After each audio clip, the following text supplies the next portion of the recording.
और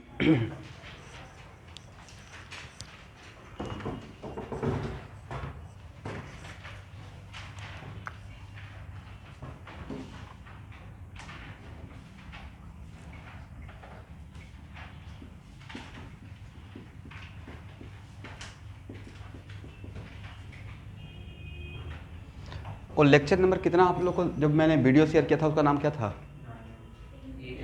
8 and 9।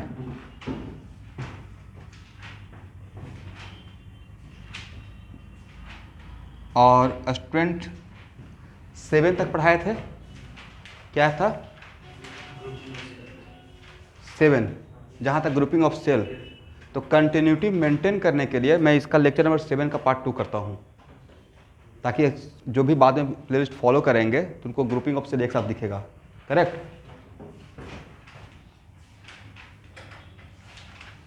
Lecture number 7 का part 2।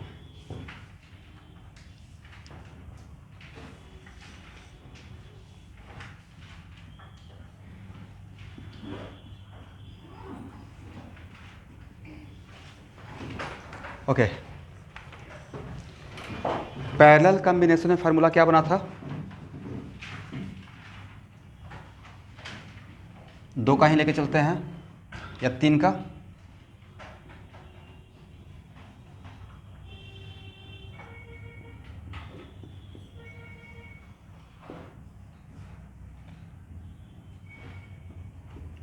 मान लेते हैं कि इसका EMF E1 है और resistance R1, E2 resistance internal resistance R2, E3 internal resistance R3।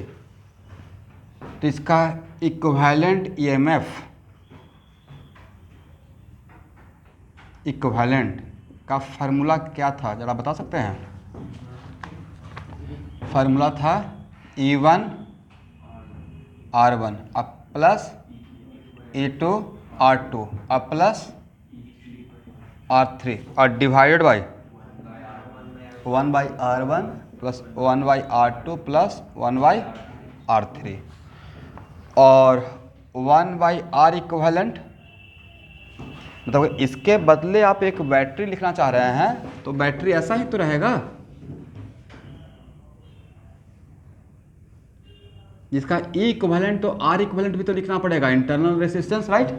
ये सिर्फ आपने क्या निकाला है? E equivalent. तो R इक्विवेलेंट के लिए ऐसे 1/R1 अब प्लस 1/R2 प्लस 1/R3, तो क्या यहाँ से R इक्विवेलेंट निकल जाएगा? करेक्ट?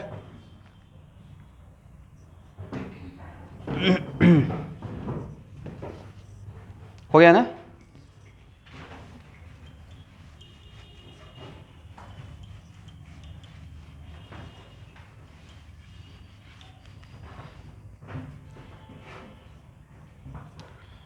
अब यहाँ देखेंगे,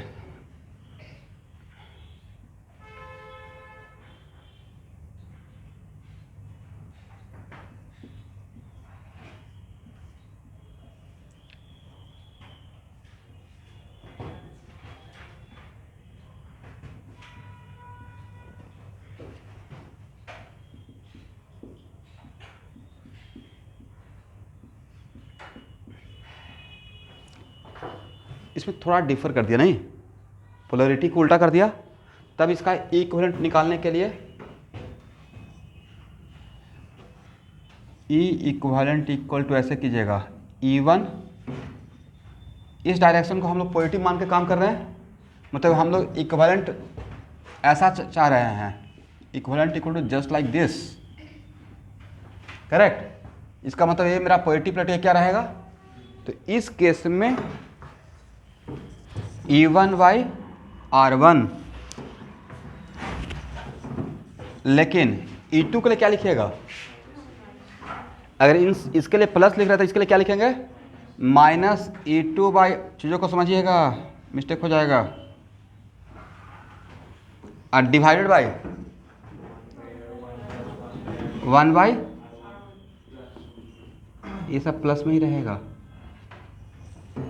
1/R1 प्लस 1/R2 प्लस 1/, एक मिनट स्टूडेंट, अगर इसका वैल्यू पॉजिटिव आ गया, क्या आ गया, मतलब इक्विवेलेंट ऐसा दिखेगा। बट अगर निगेटिव आ गया देन तब इक्विवेलेंट ऐसा दिखेगा। पॉजिटिव आ गया मतलब जैसा हम लोग सोच रहे हैं, निगेटिव आ गया तो निगेटिव तो आने का चांस है, तब इसको ऐसे बना लेंगे। ये राइट हो गया ना, इसको हटाएं।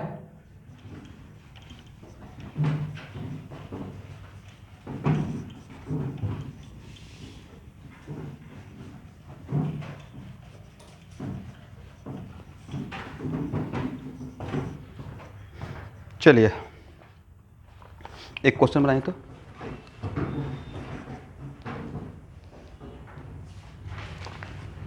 Find the EMF and internal resistance of single battery. Find the EMF and internal resistance of single battery which is equivalent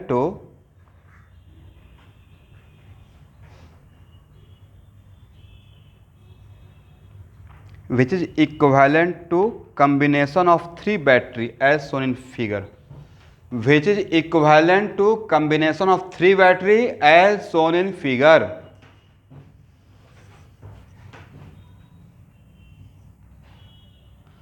12th class का स्टूडेंट ज्वाइन किए हुए हैं और ड्रॉपर बैच का स्टूडेंट,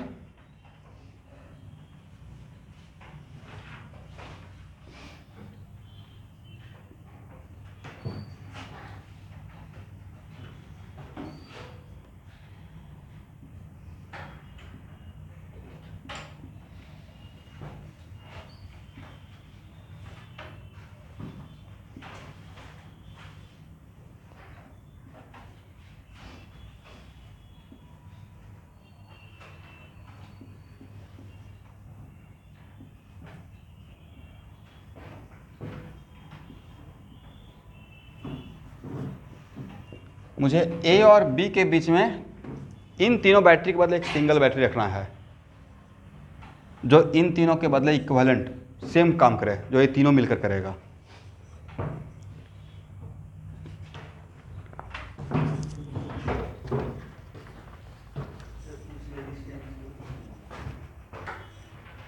टू ओम, ये है 2 ओम।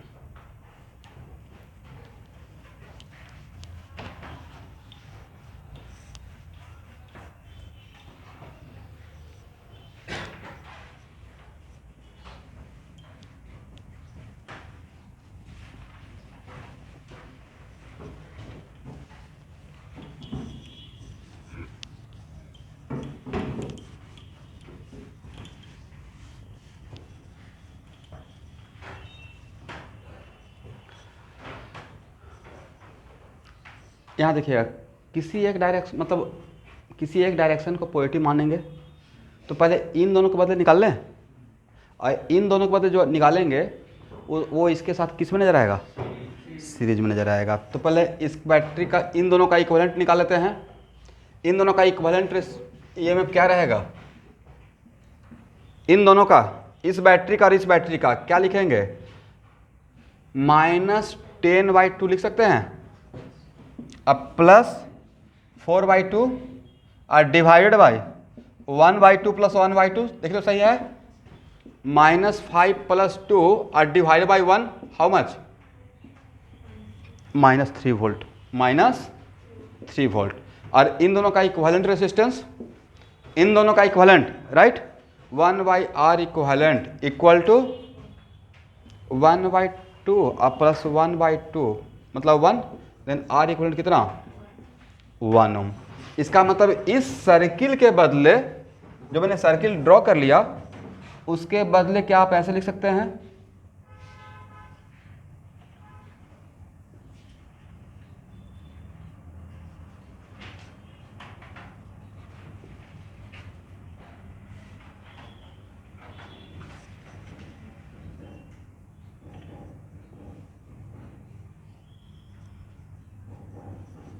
देखिए मैंने सही लिखा, इसका इक्विवेलेंट निगेटिव में आ गया है और हम लोग तो सोच रहे थे ऐसा आना चाहिए, बट निगेटिव आ गया तो कैसे क्या करेंगे, ऐसा रखेंगे या ऐसा रख देंगे? ऐसा रख देंगे, करेक्ट। अब ये दोनों अगर सीरीज में है तो 6 वोल्ट और 3 वोल्ट इन दोनों को मिलाकर कितना लिखे हैं? 3 वोल्ट, और जिसका पॉजिटिव प्लेट लेफ्ट में और निगेटिव प्लेट राइट में, और इन दोनों का इक्विवेलेंट कितना हो जाएगा? 2 ओम।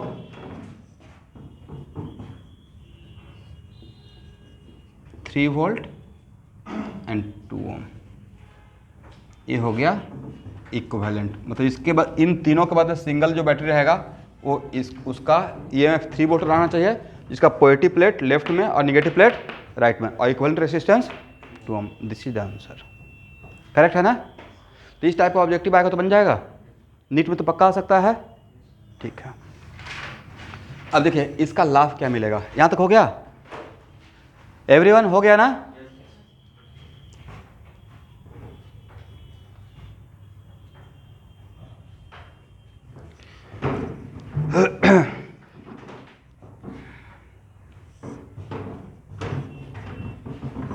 इसको हटाए।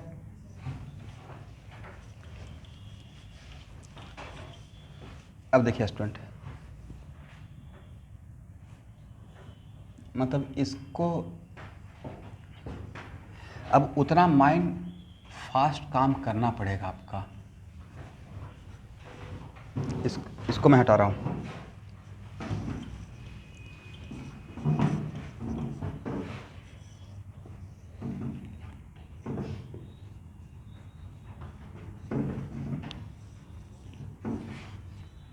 मान लेते हैं कि टर्मिनल ए और बी से कोई एक्सटर्नल रेसिस्टेंस 4 ओम को जोड़ दिया जाए, और तब पूछा जाएगा total current in resistance 4 ohm. Total current in resistance 4 ohm, तो इसका लाभ उठा सकते हैं, है ना? कैसे? तो इन सब के इन सब के बदले सिंगल बैटरी हम लोग यूज में कर रहे हैं। इक्विवेलेंट का मतलब तो यही हुआ ना, जो तीनों बैटरी मिलकर काम करेगा वो अकेले करेगा। तो यहाँ पे कितना हो जाएगा? 3 वोल्ट एंड कितना ओम? 2 ओम ना। और उसके साथ किसको जोड़ दिया है? जस्ट ए सिंपल सा क्वेश्चन रहेगा। तो यहाँ से इसमें टोटल करंट नहीं निकल जाएगा। I equal to what? 3/4 + 2 कितना? ½ एम्पियर। बट इक्विवेलेंट का अगर कॉन्सेप्ट नहीं लगाएंगे तो नहीं लगे, थोड़ा सा क्वेश्चन कॉम्प्लिकेटेड टाइप का लगेगा, राइट? इसका लाभ आपको मिल सकता है यहाँ पे। नहीं फिर किरचॉफ्स लॉ लगाना पड़ेगा, क्वेश्चन तो पक्का बनेगा। मेन इक्विवेलेंट है, मेन किरचॉफ्स लॉ था। किरचॉफ्स लॉ से ही तो ये सब डेवलप कर रहे हैं, बट इसका लाभ उठा सकते हैं इस टाइप के क्वेश्चन में। तो करंट इलेक्ट्रिसिटी में अगर ऐसे आएगा तो मतलब अगर इसको ऐसे जोड़ दिए, इसमें टोटल करंट पूछ रहे हैं, तो नीट के लिए तो परफेक्ट पक्का क्वेश्चन हो जाएगा, इवन जेईई मेन के लिए परफेक्ट हो जाएगा। ठीक है,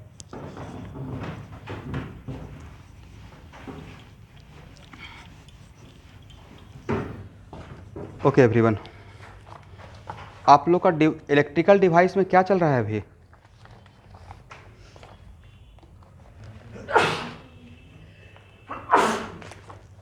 पोटेंशियोमीटर। ओके, इलेक्ट्रिकल डिवाइस का मैं PDF शेयर किया हूँ, थ्योरी का भी और एक्सरसाइज का भी, करेक्ट? और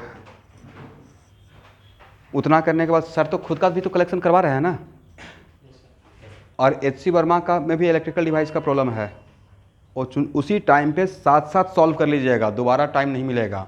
हार्डली 10 प्रॉब्लम होगा इलेक्ट्रिकल, वो भी ज़्यादा मैं बोल दिया। वो 10 प्रॉब्लम को जैसे कैसे मैंने RC सर्किट साथ में कर दिया, वैसे प्लीज़ साथ में सॉल्व कर लीजिएगा सर को बोलकर, ठीक है? एक क्वेश्चन लिखिए, a current of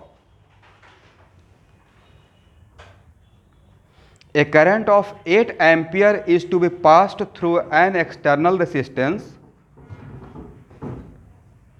A current of 8 ampere is to be passed through an external resistance R equal to 5 ohm। जैसे मैंने कैसे यहां लिया एक्सटर्नल रेजिस्टेंस 4 ohm, वैसे R equal to 5 ohm।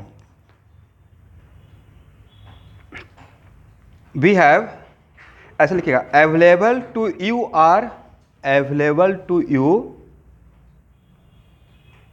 are a number of identical cell। Available to you are number of identical cell each of EMF 2 volt and internal resistance half Om.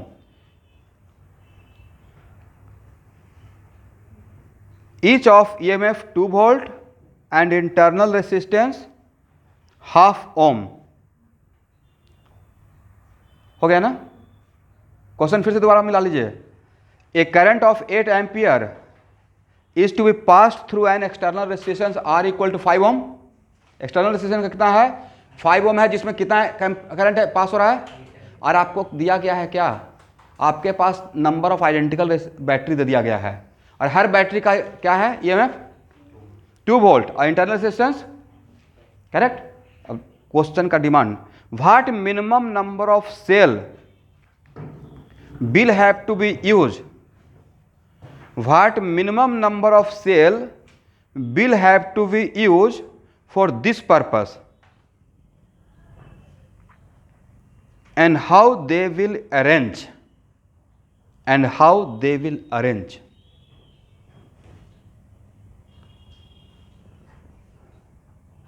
what, फिर से, what minimum number of cell, what minimum number of cell will have to be used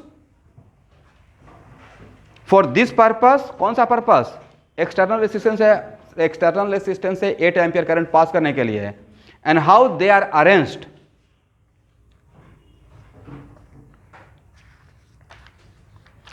मतलब minimum है चाहिए, क्या चाहिए? Minimum number of cell, और कैसे उसको अरेंज करेंगे, उस सेल को कैसे अरेंज करने का मतलब समझ गए? पैरेलल या सीरीज में। सॉल्व कीजिए।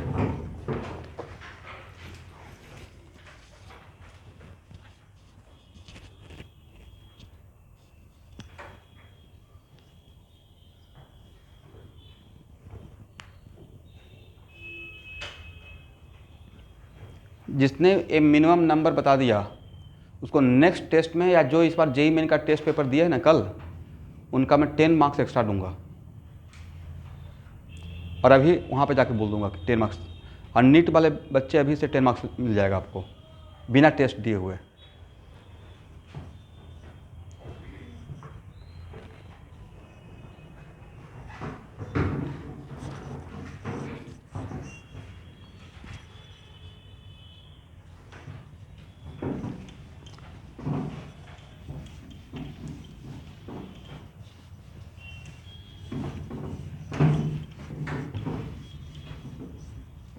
सब लोग ट्राई कीजिए भाई।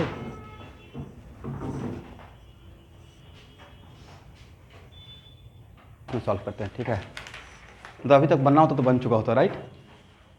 मतलब आप लोग को 10 मार्क्स छूट गया भाई। इस क्वेश्चन पे 10 मार्क्स दिया था, कुछ तो खास रहा होगा इस क्वेश्चन में।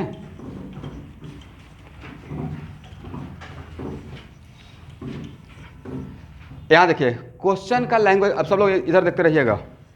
क्वेश्चन का लैंग्वेज क्या था? बन गया रोशन कुमार? नहीं बना। मतलब इस टाइप का एक बैटरी का प्रॉब्लम में आप लोग को फंसा दिया जाएगा, डैम श्योर। तो एक्चुअल में आपके पास कॉम्बिनेशन क्या हो सकता है? सबसे पहले हम लोग ट्राई क्या करते हैं? ओके, पहले सीरीज देखते हैं। सीरीज से आंसर नहीं आएगा तो पैरेलल देखेंगे। अब पैरेलल से भी आंसर नहीं आया तो क्या करेंगे? मिक्स्ड ग्रुपिंग, कुछ को पैरेलल में और उसके साथ सीरीज में, राइट? तो 1 by 1 देखते हैं। First we suppose that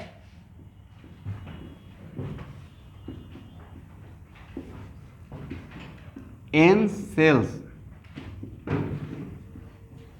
are arranged in series.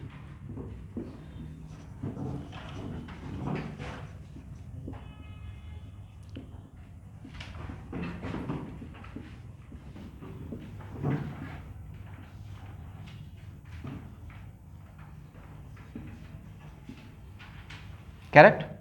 इन सब के बदले इक्विवेलेंट कितना लिखिएगा? और सबका EMF अगर ये है तो इन सबका इक्विवेलेंट क्या रहेगा? देखो मैंने सही लिखा। और इसका R इक्विवेलेंट क्या रहेगा? सही है ना? N to R।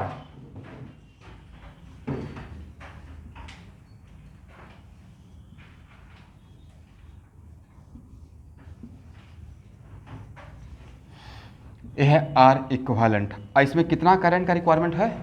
8 एम्पियर। तो आई इक्वल टू आप ये लिख सकते हैं ना, E equivalent by are plus R equivalent. Agree? Correct है। और आई के लिए 8, ई इक्विवेलेंट कितना?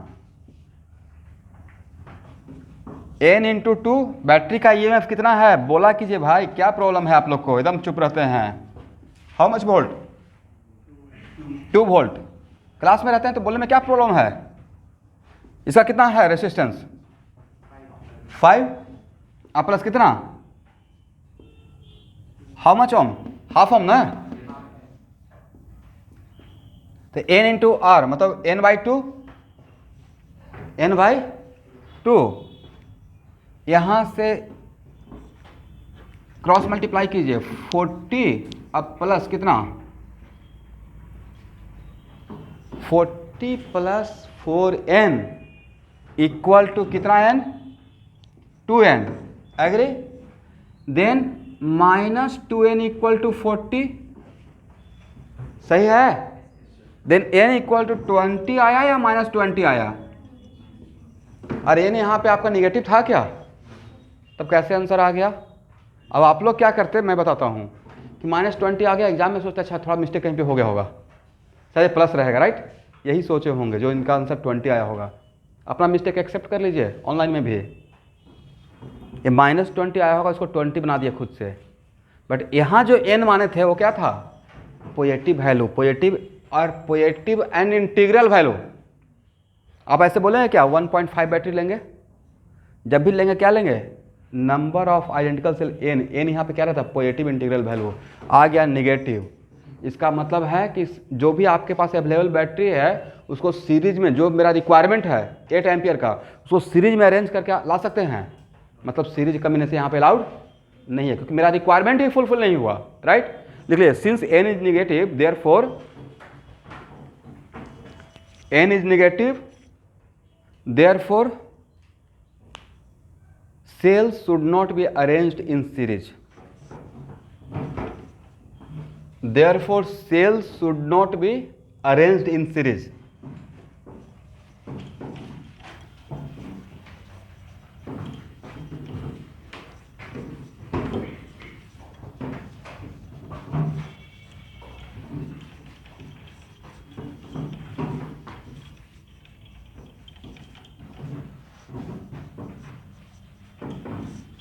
ओके अब हम लोग क्या सोचेंगे?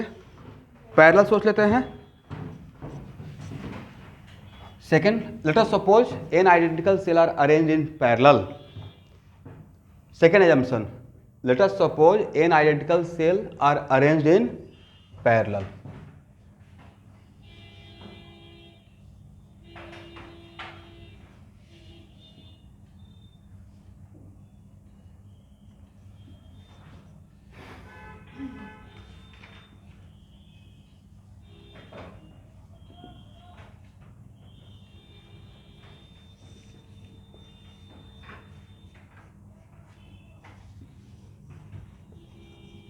सही है?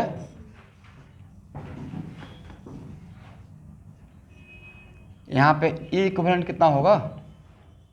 जल्दी से बताइएगा। E इक्विवेलेंट के लिए कितना था?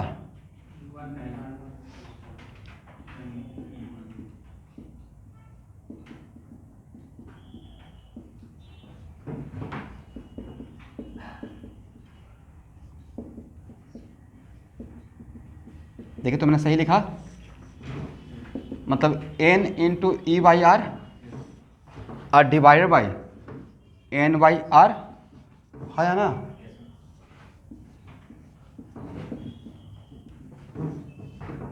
करेक्ट?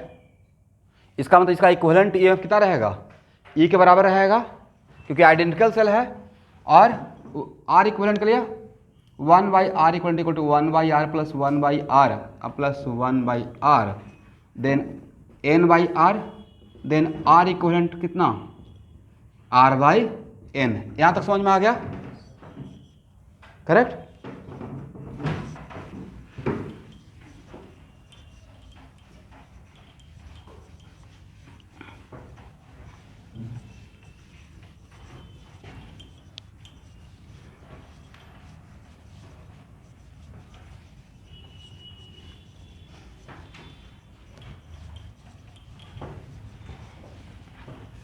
ओके स्टूडेंट, अब मेरे पास ये इक्विवेलेंट जो एक सिंगल बैटरी है इक्विवेलेंट, उसका ये में ई इक्विवेलेंट ई है और r equivalent r by n है, करेक्ट है ना। इसके साथ किसको अटैच कर दिए हैं, एक्सटर्नल रेसिस्टेंस को। इसमें करंट कितना चाहिए, राइट। तो क्या आई इक्वल टू लिख सकते हैं E by are plus R by N, is it right.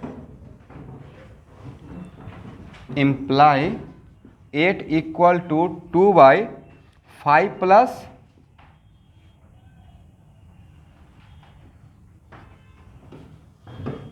सही है। क्रॉस मल्टीप्लाई कीजिए और एन का वैल्यू बताइए, डू इट फास्ट। 40 अब प्लस 4 बाई एन, देख तो सही लिखा, equal to 2, then 4 by n equal to 2 minus 40, then n equal to 4 by कितना, एक तो फ्रैक्शन में आ गया, दूसरा निगेटिव आ गया, एक्सेप्टेबल है नहीं है। इसका मतलब है कि जो भी आपके पास अवेलेबल बैटरी है, यही तो स्कूल प्रोजेक्ट दे दिया जाएगा। बहुत सारा आइडेंटिकल बैटरी दे दिया गया, एक्सटर्नल रेसिस्टेंस, ऐसा प्रोजेक्ट बन सकता है ना। इसको अरेंज करके लाना है, पैरेलल में होगा या सीरीज में होगा, तो ना ही पैरेलल होगा ना ही। अब क्या ऑप्शन बचा, mix grouping, right. Mix grouping में टोटल एन यूज करेंगे और उसमें कुछ को क्या रखेंगे, सीरीज में, और बाकी उसी का पैरेलल में। समझ गए ऑनलाइन स्टूडेंट।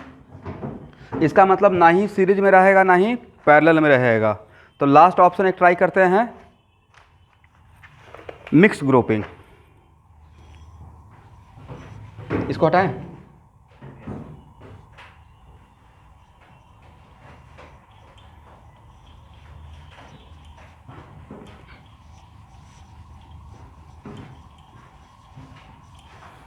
लेकिन इस टाइप ऑफ क्वेश्चन में सबसे पहले क्या ट्राई करना है, ऐसे ही ट्राई करना है, पहले सीरीज देख लेना है, आंसर आ गया फाइन, मतलब ऐसा होगा। पैरेलल ट्राई करना है, सीरीज के बाद पैरेलल, और दोनों नहीं होगा तब फिर क्या देखना है, तब मिक्स ग्रुपिंग देखना है।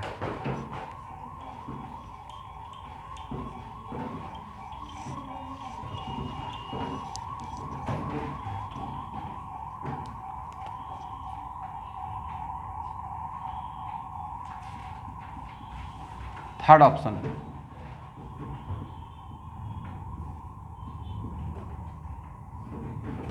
टोटल सेल कितना यूज कर रहे हैं,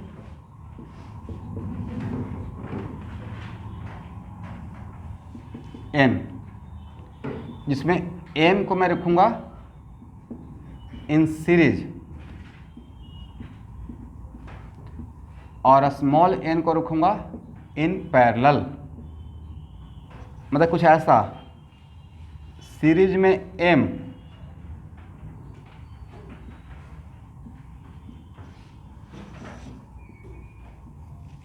एक हो गया एलिमेंट, IC का पैरेलल बहुत सारा, ठीक है, बट ऐसा कितना, n, राइट।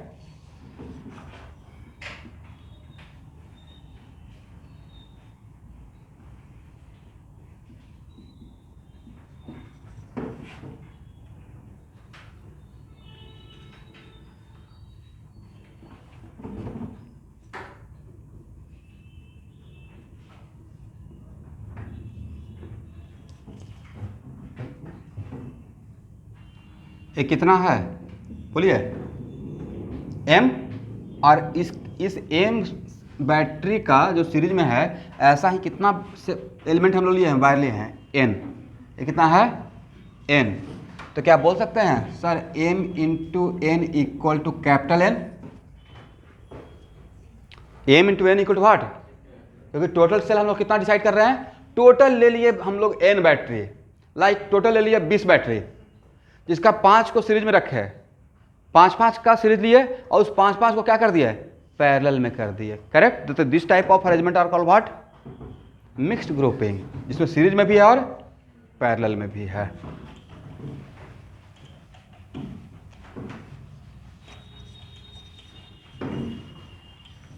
अब इसका इक्विवेलेंट बताइए। तो इक्विवेलेंट बताने के लिए सबसे पहले तो इसका इक्विवेलेंट निकालेंगे। इसका इक्विवेलेंट कितना, पहले एक सेक्शन का इक्विवेलेंट बताइए। इस सेक्शन का जिसमें m है सीरीज में,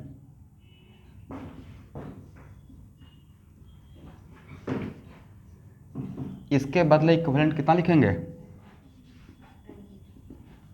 m इंटू ई, राइट।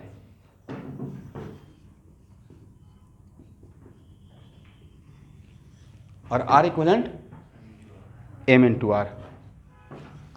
और a वैल्यू तो पता है ना, क्या 2m लिख दें?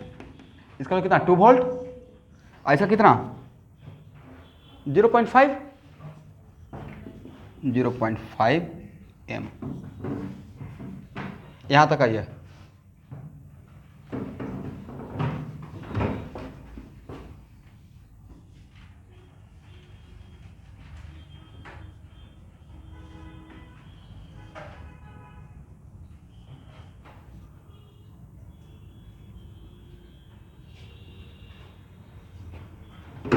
इसी को ऐसे अरेंज कर सकते हैं स्टूडेंट, इस पूरे के बदले m इंटू लिख देंगे, m इंटू ई, राइट। और आपस में क्या हो गया, m e। अब ये सब जो हो गया उसका, अरे यहाँ से यहाँ तक कितना बैटरी है, n ना, कितना बैटरी है n। इसका इक्विवेलेंट कितना हो जाएगा,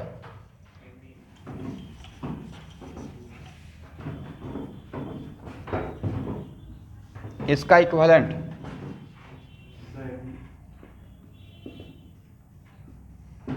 देखते तो मैंने सही लिखा, राइट। और R इक्विवेलेंट कितना हो जाएगा,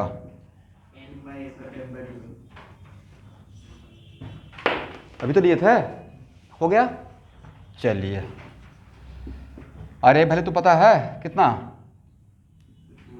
2m, और ए वैल्यू कितना 0.5 m/n। इसका मतलब मिक्स ग्रुपिंग करने के बाद, अरे पता है कि small m into small n equal to capital N, is it right?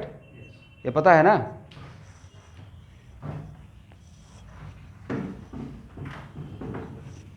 I equal to क्या लिखिएगा, 2 इक्विवेलेंट और divided by R plus R equivalent. और E इक्विवेलेंट कितना 2m और divided by 5 plus 0.5 m/n।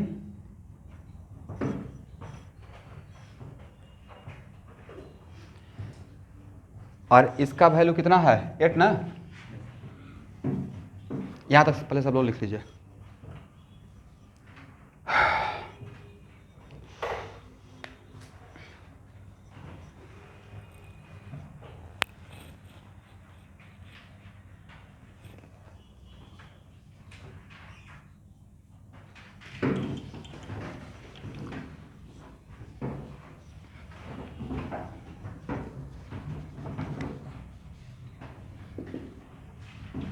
To M और divide by 5 plus 0.5 m/n।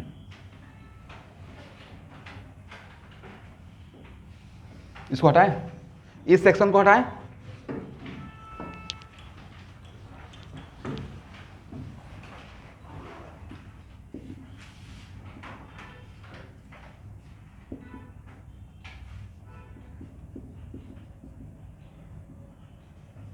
ठीक है, cross multiply कर दीजिए, कितना लिखिएगा 40n प्लस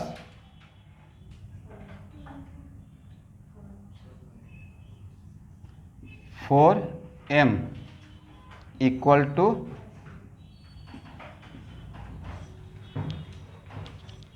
करेक्ट है ना कैपिटल N। एक मिनट, बड़ा इंटरेस्टिंग प्रॉब्लम हो गया है। यहाँ पे आकर 90% स्टूडेंट क्वेश्चन को छोड़ देंगे।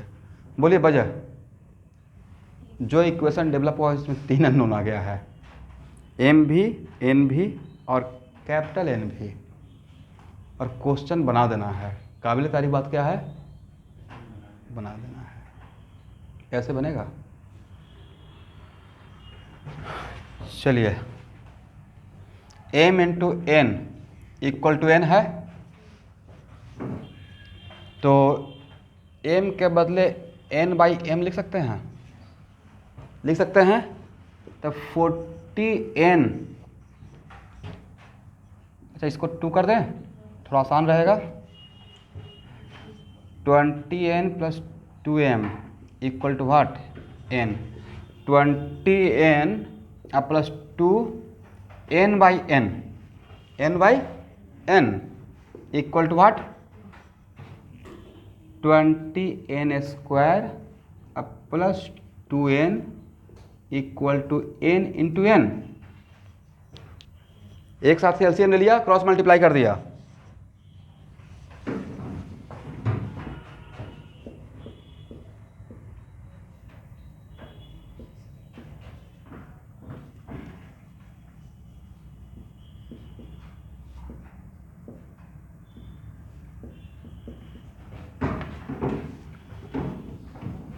एक काम कीजिए, यहाँ देखिएगा, स्मॉल n को x के जैसा ट्रीट कीजिए। क्वाड्रेटिक हो गया ना स्मॉल n। स्मॉल n के टर्म में क्या हो गया? और n जो रहेगा, स्मॉल n जो रहेगा वो इमेजिनरी वैल्यू आएगा या ऑलवेज रियल नंबर? ये तो एक नंबर है ना, राइट? तो for real number discriminant should be greater equal to 0। क्या सही बोल रहे हैं? अभी भी सॉल्व नहीं होगा अगर यहाँ पे दिमाग नहीं दौड़ा है तो, क्योंकि आपको तो यहाँ पे आपको 2 अननोन नजर आएगा। ऐसा बहुत क्वेश्चन मिलता है भाई, मॉडर्न फिजिक्स में जब बोर्ड मॉडल पढ़ाते रहूँगा तो बहुत सारा क्वेश्चन फिर से आएगा ऐसा। तो देखिए वहाँ पे इसी टाइप को मैं यूज़ करता हूँ। इसका मतलब तो इस टाइप का क्वेश्चन पहले से अगर सॉल्व करके नहीं जाइएगा तो दिमाग वहाँ पे काम करेगा एग्जाम हॉल में। 99% बच्चे क्वेश्चन छोड़ के आ जाएंगे। पैरेलल सीरीज के बाद हाथ खड़ा कर लेंगे, ग्रुपिंग करने के बाद यहाँ के बाद तो आप बिल्कुल हाथ खड़ा कर लेंगे। अब तो होगा ही नहीं, अब क्वेश्चन सॉल्व करना था, राइट? तो इस क्वेश्चन को आप क्या लेवल दीजिएगा? मैं एडवांस को ऑब्जेक्टिव का लेवल दूंगा इस क्वेश्चन को।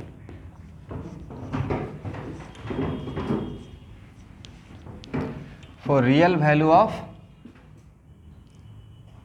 बट नीट वाले बच्चे क्वेश्चन इस टाइप क्वेश्चन आएगा तो ट्राई जरूर कीजिएगा भाई। आपके लिए ऐसा क्वेश्चन सजाया जाएगा जिसमें सीरीज या पैरेलल होते होते आंसर आ जाएगा। आपके लिए इस तरह का क्वेश्चन बनाया जाएगा जिसमें क्या सीरीज और पैरेलल होते होते क्वेश्चन बन जाएगा। मिक्स ग्रुपिंग का जो क्वेश्चन इस टाइप का आएगा वो जेई मेन या आईआईटी वाले एडवांस के लिए क्वेश्चन रहेगा। तो for real value of n discriminant should be greater equal to 0। n के टर्म में क्वाड्रेटिक है तो डिस्क्रिमिनेंट क्या हो जाएगा? B square minus 4ac should be greater equal to 0। यहाँ पे b का काम कौन करेगा? माइनस n, तो माइनस कैपिटल n ना, माइनस कितना का स्क्वायर? 20 का, सॉरी बी स्क्वायर 4, ए का वैल्यू 20, 80 का value, very good, 2n should be greater equal to 0। कितना हो जाएगा student? n square minus 160n should be greater equal to, आप लोग इनइक्वलिटी पढ़े हैं? बिल्कुल पढ़े होंगे। n minus 160 should be greater equal to 0।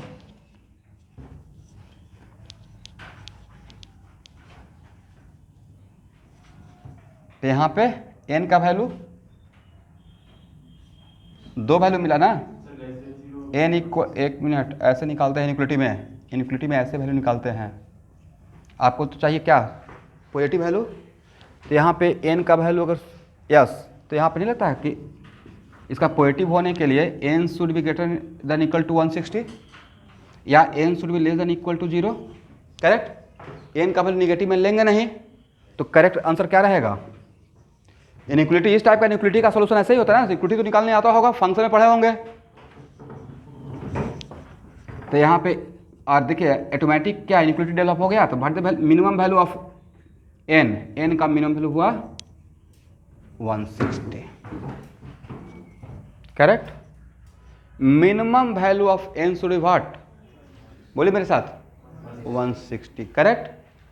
अब उसके बाद इसमें और क्वेश्चन को बढ़ा रहे हैं। अब इस 160 में कितना सीरीज में कितना पैरेलल में, 160 में कितना सीरीज में, यहाँ देखते रहिए। तो कहाँ पे है, यहाँ पे है ना। क्या अब n का मिनिमम वैल्यू तो निकल गया, 160 पुट कर दीजिए इसमें, तो क्या n निकल जाएगा क्वाड्रेटिक सॉल्व करके। तब सिर्फ एक अननोन रहेगा, n निकल गया, और n निकल जाएगा तो क्या m निकल जाएगा, m इंटू n करके। इसका मतलब है कि टोटल आइडेंटिकल सेल कितना 160, और इस 160 को यहाँ पे मैं पुट कर दूंगा, चूंकि मिनिमम पूछा गया था क्वेश्चन में, how many minimum number of identical cell used, right. तो यहाँ पे पुट कर देंगे। यहाँ पहले n निकाल लिए, किसका हेल्प करके, रियल वैल्यू का कॉन्सेप्ट लगाकर। उसके बाद स्मॉल n निकालेंगे। निकालिए भाई, प्रॉब्लम क्या है, देखते रहते हैं सब लोग। n इक्वल टू, इसमें 160 पुट कीजिए, 160n अब प्लस कितना 320, कितना हो जाएगा n square minus 8n plus 16 equal to 0। Then n का वैल्यू यहाँ पे दो वैल्यू मिलेगा, एक नेगेटिव एक पॉजिटिव मिला है या दोनों। अच्छा n-4 का होल स्क्वायर, बड़ा अच्छा वैल्यू मिल गया, right. n equal to what 4, very good. तो m का वैल्यू कितना आ गया, n का वैल्यू हो गया 4m इंटू n। नहीं, कुछ लोग वीडियो फॉलो करते रहते हैं भाई, उसके लिए सब कुछ लिखना पड़ता है। मैं जानबूझ के ऐसे नहीं है, मैं जब सॉल्व करना तो फटाफट सॉल्व कर लेता। बट यकीन कीजिए कि कम से कम तो 20 स्टूडेंट लाइव में अभी प्रेजेंट नहीं होंगे, मोर देन 20 फिजिक्स में जितना कैटेगरी में ज्वाइन किए हुए हैं। Same mistake done by previous batch. Live आते रहना चाहिए, वीडियो तो जमा होते जाएगा ना, बाद में कवर हो पाएगा। साथ में रहिएगा तो सब कुछ कवर होते चला जाएगा। m into 4 equal to 160, then m equal कितना, इसका तो 40 बैटरी सीरीज में रखेंगे। अभी तो दिवाली का मौसम भी तो आ रहा है, ऐसे झालर बनाते हैं ना, ऐसे ऐसे, और बहुत सारा उसको सेक्शन कर लेते हैं। तो 40 सीरीज में और उसी का 4 पैरेलल में कर देंगे। This is the complete solution. मुझे पर्सनली बहुत अच्छा लगा सॉल्व करके, आप लोग को अच्छा लगा या नहीं लगा, बट मैं इस प्रॉब्लम को एंजॉय किया, ठीक है। ये सारा कॉन्सेप्ट ही क्लियर कर दिया ग्रुपिंग ऑफ सेल का। इससे ज़्यादा तो ट्विस्ट नहीं करेगा ग्रुपिंग ऑफ सेल पे, राइट। फर्स्ट टाइम में तो पक्का नहीं करेगा, उसके लिए तो सफिशिएंट हो गया। ऐसा क्वेश्चन आ सकता है। चलिए स्टूडेंट, हाँ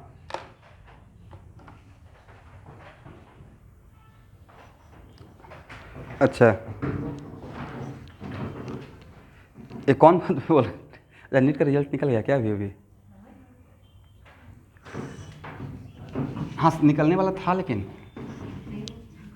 नहीं निकला है।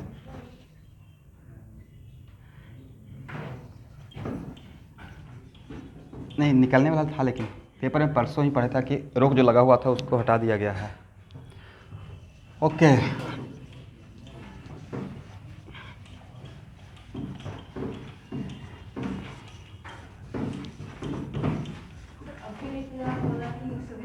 अभी अभी अभी जस्ट नाउ, बट मुझे क्या करना है अभी? We are enjoying the grouping of cell.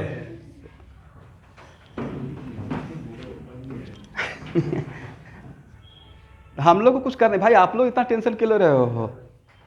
आपका तो नेक्स्ट ईयर है ना, आप दिए हैं क्या नीट, देन व्हाट। चलिए इस प्रॉब्लम को देखिए।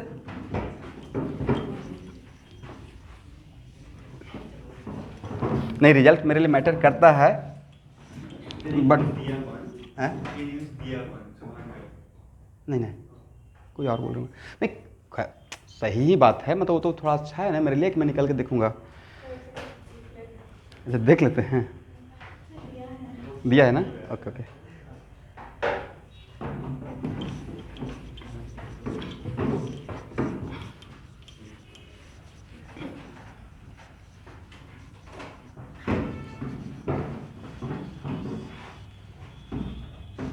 अब मैं अपना पर्सनल फीलिंग, जब कोई न्यूज़ दे दिया तो मैं शेयर करता हूँ। रिजल्ट वगैरह से नहीं डरता हूँ, मतलब इतना ना मैं फाइट किया हूँ चीज़ों को लेकर। हाँ बट रिजल्ट होना चाहिए, समझते हैं। 2 साल पढ़ाएंगे, रिजल्ट अगर इंस्टीट्यूट से अच्छा नहीं होगा तो मैं सब कुछ अच्छा पढ़ाते रहा, इंडिया का टॉप क्लास का ऑर्गेनिक पढ़ाते रहा, टॉप क्लास का फिजिकल केमिस्ट्री पढ़ाते रहा, बेस्ट केमिकल बॉन्डिंग पढ़ाते रहा, फिजिक्स में टॉप क्लास का कॉन्सेप्ट देते रहा, राइट। यूनिक टाइप का प्रॉब्लम देते रहा, बेकार हो जाएगा। बड़ा इमोशनल मेरे लिए बात है, रिजल्ट होगा तो सब साफ हो गया। Okay everyone,